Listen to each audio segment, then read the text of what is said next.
maybe for you, sharing your feelings is not being vulnerable. Maybe for you, flexing the mind muscle is being vulnerable. Maybe you're more afraid of success than you are failure. If so, then your vulnerabilities are going to be different. Where am I uncomfortable? Like, honestly, and where am I not uncomfortable where other people are? Because I wasn't scared for the Evan interview at all. YouTube channel, 3.6 million subscribers. Like, a lot of people would be really scared of that. I could tell you were scared. With love. I wasn't scared of that. I don't know why. Next Level Nation, welcome back to another very special, as always, episode of Next Level University, where we teach you how to level up your life, your love, your health, and your wealth.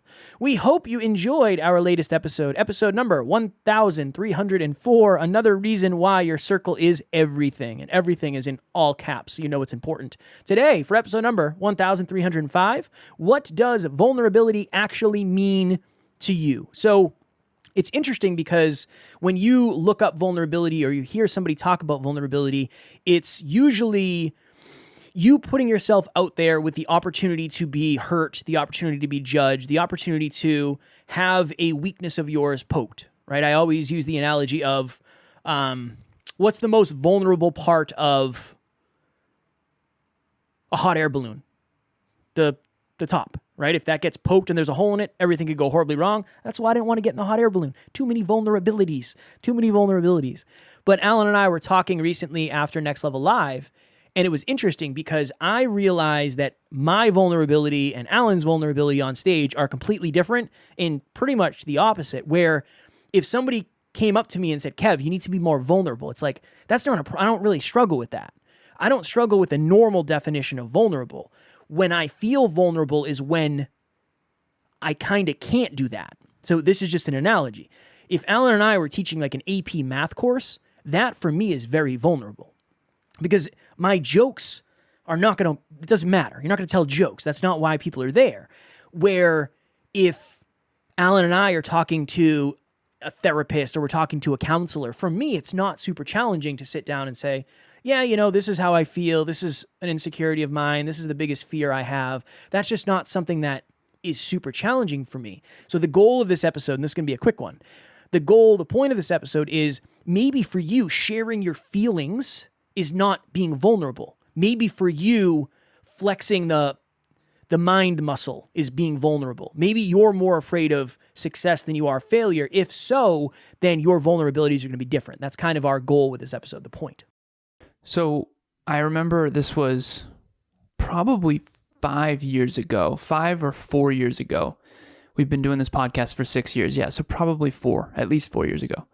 Kevin and his wife, Taryn, girlfriend at the time, watched a documentary by Brene Brown on vulnerability and then started talking to me about it on the Hyperconscious podcast, back in the Hyperconscious podcast days, which, by the way, Kev, this mug, Emilia made me tea, is the Hyperconscious mug that when the tea is warm, if you're on YouTube, the Hyperconscious podcast symbol starts to happen. The warmer the tea is. As it gets colder, it goes away. So I remember being like, I don't think I understand what vulnerability is. I don't even know if I know what that really means. And I think intellectually I understood what it was. I just never connected it to that word, and I certainly didn't know how to apply that. One thing that I've found fascinating on this journey, and I want every listener to put themselves sort of in this understanding. Kevin and I have always been vulnerable on this journey, and we've always been outside of our comfort zone on this journey, but in very different ways, and usually at different times, which is interesting. I'm not super scared to be incompetent. I'm not scared to share my screen and be in Excel and do formulas or type in front of people. I'm not super concerned about, like when we interviewed Stephen Kotler, for example, he's a neuroscientist. He wrote a book called The Art of Impossible. He's been studying neuroscience for 30 years or whatever. And I wasn't very scared for that interview. And now I understand why. I've been studying neuroscience so long, I'm not really vulnerable there. For me, that's my bread and butter. It's all good. Like, it was really awesome interview. For Kevin, that was vulnerable because he's scared that he's not going to be able to be seen as competent in that arena, or he's scared that he's not going to be seen as smart enough, or he's not going to be good enough, or whatever it is. So the interview with Stephen Kotler for you, Kevin, was you being vulnerable. Is that fair? For sure. Okay. That I don't actually think was very vulnerable for me. What is vulnerable for me is something I want to share right now, which is we did introductions. So Group 10 launched yesterday. Yesterday evening, we always do a round robin introduction, and we want to make sure the whole group meets each other. That's the purpose of group coaching. It's not just to grow, it's to grow with a group of people. And the better you understand everyone, the more you get to know everyone, the more safe you feel psychologically, the more you feel like you belong, and actually the more you grow. So it's been kind of an awesome duality in that. For me, I was turning all red again. I was like super red. And I just kind of owned it. And I said, honestly, I'm nervous. And I don't necessarily know exactly why I'm nervous. I think maybe I'm afraid to be seen in certain ways or trigger people. Kevin, after we did an experience review, and he said, I think you're just afraid to be attacked or disliked. I think you said disliked, not attacked, but disliked. I think that's true. I think that I've never felt like an easily likable person. I feel like a lot of times I am too much for people. I just knew I wouldn't be too much for Stephen Kotler, which excited me. And so I think Kev, maybe his deepest fear is not being enough.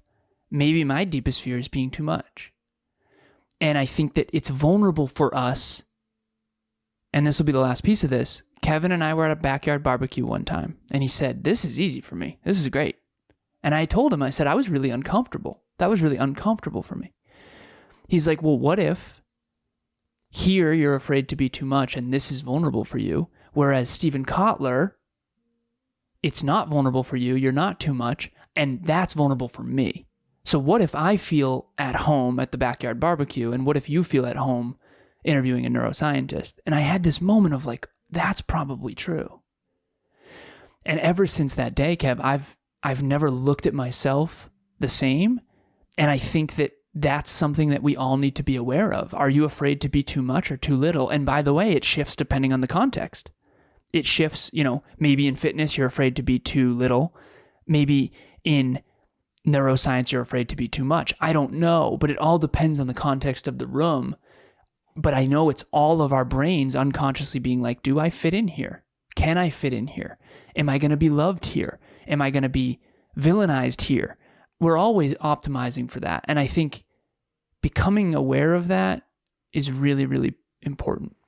I think of vulnerability now more than ever as you walking towards the dark room that you know you're afraid of. That's kind of what it might not be having a... I remember you and I did an interview with Tori Aletto, and I talked about how I had an addiction to porn. It's like, for me, it doesn't really do much for me. Like, yeah, whatever. What, is somebody going to reach out? Maybe. I don't know. I'm not super worried about that. That's like the least of my concerns. For me, that doesn't really move the needle. There's no part of me that's like, I shouldn't say this, or like, I'm afraid to say this. But I think being vulnerable for me is a strength. Maybe the normal definition of vulnerable. I'm not really afraid of the judgment that comes with that. But I am afraid of other things, like looking bad on stage or not adding value. That's a big fear I have. That's a vulnerability for me. So I really think for you, if you're listening, if you've ever heard somebody say, be vulnerable, and they gave you examples of how to do it, and it didn't resonate, maybe it's because your definition of vulnerable is different. We had somebody in group coaching last night. Your fears are different. Because your fears are different. Yeah, 100%. If you're afraid of success, vulnerability is probably different. Definitely. If you're afraid of failure, vulnerability is probably different. If you're afraid of love, vulnerability is probably different. If you're afraid of money, vulnerability is probably different. I think that's a really important thing to understand. Because again, there's going to be a lot of blanket advice, and I'm sure we've used blanket advice in the past when it comes to vulnerability, but as we understand it more and more, it was a really interesting shift for you and I being on stage together. Go ahead. Yeah, well, you in group coaching, Kevin, it's interesting because naturally and organically, he takes the lead when I'm insecure or incompetent, and vice versa. I absolutely love book club. It is my favorite way to start the weekend. We talk about the chapter that we read previously, and it made a big difference in my life and the beginning of my journey of self-development. And it is a very kind and welcoming community. And it's a great space where if you want to just sit and listen, you're able to. But there's also a lot of space for discussion and questions.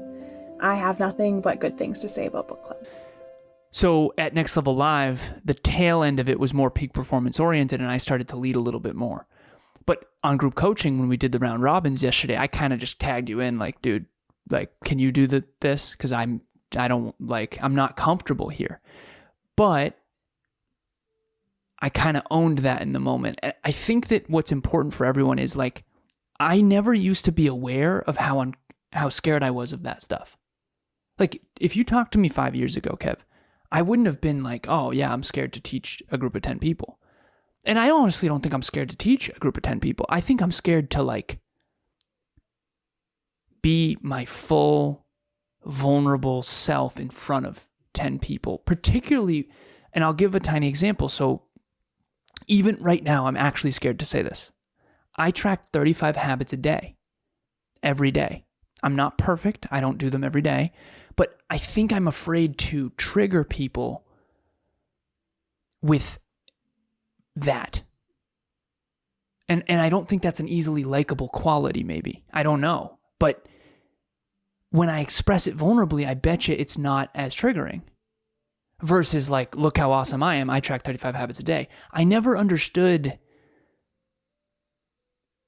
the way in which you articulate who you are. If you do it in a vulnerable energy, people are going to be less triggered and they're not going to poke holes in it as much.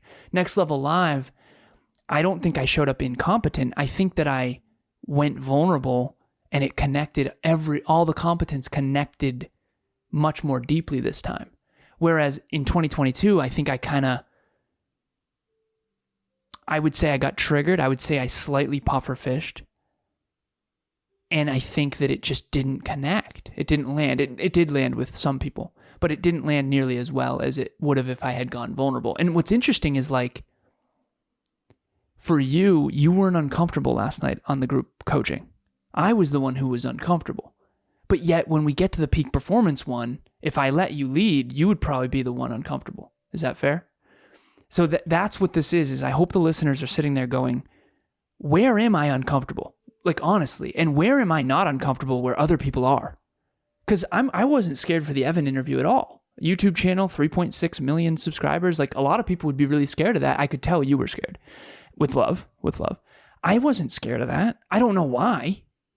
I mean, don't get me wrong. I was a little bit when we rumbled a little, but I just really enjoy interviewing people. So for me, maybe it's within my competence zone. I don't know. I love self-improvement, but I think everyone should really get to know what you really are afraid of and stop pretending that you're not afraid of these things. And I think that just because I don't think I share typical fears, but my fears are definitely different. I think I'm afraid to be disliked and stuff like that. I've been talking a lot about that, but you said this last night, Kev. You said, I'm not afraid to be disliked. Is that true? There's just not a big history of it. And the people who have disliked me, it's like, I don't want you to like me anyway. I don't care. You're just not my type of person. Yeah, usually I think I'm received as fairly well liked. Yeah, I would say so. Okay, but you are afraid to be incompetent. Mm-hmm. Okay, so we have opposite issues or challenges. Yeah, of course. I think that's kind of par for the course for you and I. Yeah. Which one for the listeners? Some people are probably like, well, both. Yeah, it's possible. Is it my side? Is it Kevin's side? Or is it both? And most importantly, and this is what I had the question written down, what makes you feel the most uncomfortable? Which one makes you feel more uncomfortable? Being incompetent or being disliked? Because I think, and this is the last thing I'll say on this episode, I promise, I think there's a correlation between being really competent and being disliked. Honestly. Not always, but I do think in some cases, because it's such a big mirror for people. And if you think about where you're the most competent, I'm sure you've been a big mirror for people at times. And maybe they didn't like you behind the scenes, particularly when you were jacked in high school. Everyone said you were on steroids, right? And that kind of thing, right? So you did get some of that. Yeah, but it was never really from people I cared about. It was from other people. Like, whatever. People at other schools, it's like, whatever, I don't care. You're just mad because you're losing, like when we're beating you. Whatever. And honestly, yeah, I appreciate the fact. I wish somebody would reach out to me today and say, you look like you're on steroids. I take that. I accept that. I wake up praying for that. I got to get my S together. But it's just, yeah, I just think it's one of those things. My deepest fear is not being disliked. My deepest fear is not being good enough. I'm not worried about being disliked. Now, I don't know.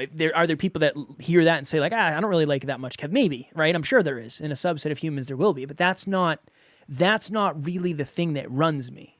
At times, Alan, honestly, I have to reverse that thought and make sure I don't do something with that, like being blind to that.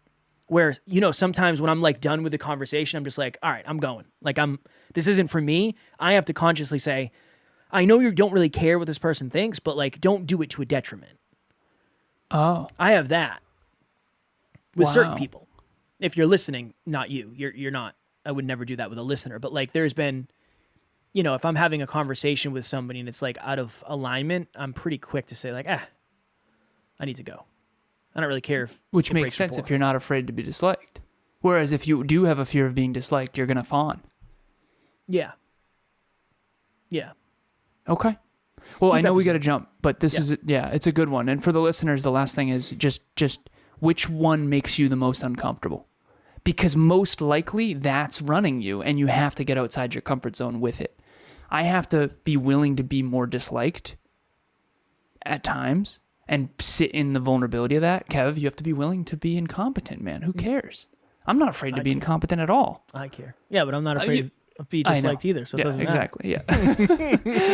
I am, just not to the same degree. I know, Say. And I am too, but not to the same degree. You got to call. I got to get you off here. Yep. Next level nation. I am realizing, and Alan has brought this to my attention more than me realizing it, but many of the amazing members of our community are becoming podcasters. If you are a podcaster and you want to learn more about podcasting, I also have a podcast called Podcast Growth University, where I do an episode every single week on what has brought us success.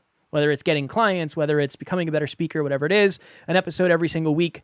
Again, totally free, just like this on YouTube, all of that happy jazz. If you're interested, check it out. If you are a podcaster or want to become one, I want to make that show as valuable as humanly possible for you. If you want a safe place where it is encouraged to be vulnerable, to be your authentic self, and where there is no bullying ever, ever, ever allowed, Next Level Nation is the place. The link will be in the show notes. We hope to see you in there. We're about to surpass 700 community members. Pretty cool. Pretty cool. Join us. Get uncomfortable. Share your story. Introduce yourself, and not uncomfortable in a negative way, but in a positive way to chase your fears and become a bigger, better version of yourself, for lack of better phrasing. Boom.